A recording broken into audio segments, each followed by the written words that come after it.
Hey, what's up? In this video, we're going to test whether these two functions, right? We start with f of x equals x squared and g of x equal x squared minus 1 to the power of 3, both of cubed.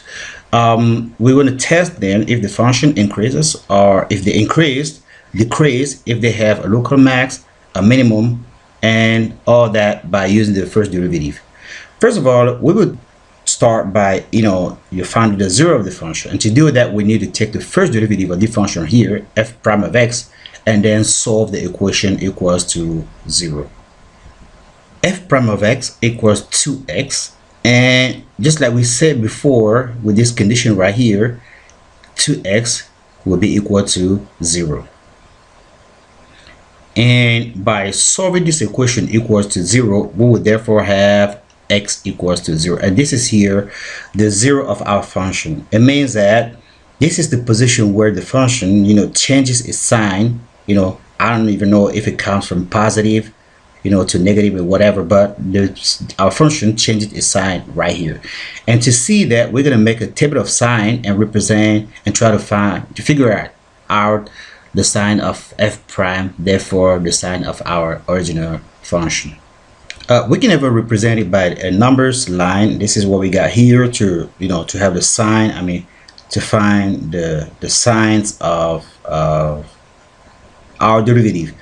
So between minus infinity and 0, any value you plug in this is our derivative.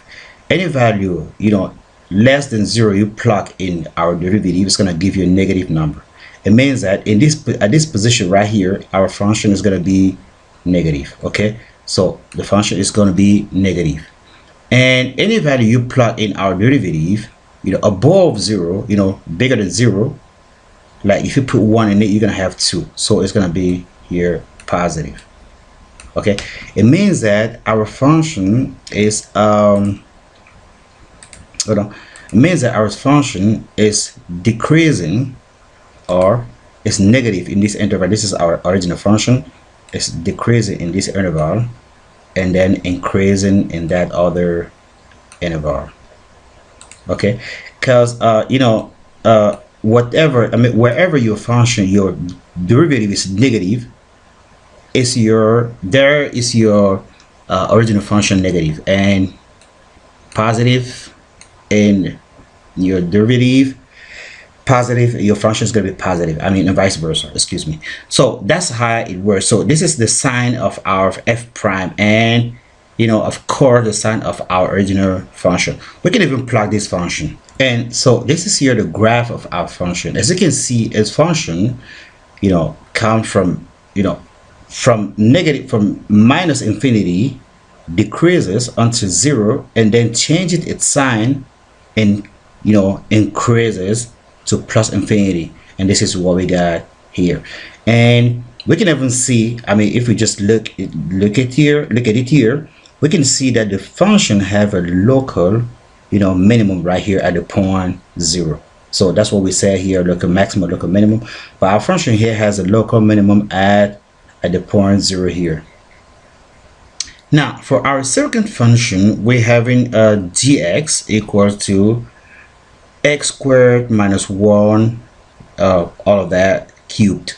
So the 0 of the function here, we're going to find, we first have to take the first derivative of this function right here. The first derivative of a function here of d of x here, d prime of x, is 3. You first take, just bring down the 3, the power. You bring down the power, take the derivative of what's inside the power, reduce its power. It means it equals to 2, and times 2x, take the derivative of what is in the power, what is in the parenthesis is 2x, and then times this whole thing minus, reducing the power. So it's going to give us 6x times x to the power 2 minus 1, x to the power of 2. Prime of x equals to 0. Okay, and this is the function. It means that we're going to have 6x times x to the power 2 minus 1, both to the power 2 equals to 0. As you can see here, we're having it is a factor, I mean, when you have a product of two terms that are equal to 0, it means that either one equals to 0 or the other one equals to 0. Just like you having A times B equals to 0, it just means that either A equals to B or B equals to 0. Because if one of them is equal to 0, the whole thing is going to go to 0. So that's this is case here. So we're going to have here 6x equals to 0, and the whole thing into parenthesis squared equals to 0. Now we can just, I mean, we have in here either 6x equals to 0 and x squared minus 1 squared equals to 0. So 6x equals to 0, we're going to have here x equals to 0 because 6 is going to 0. And for the second one, we're going to take, we're going to square root both sides of the equation right here, and then we will have x to the power 2 minus 1 equals to 0. So it means that we're going to have at the end x equals to plus minus 1.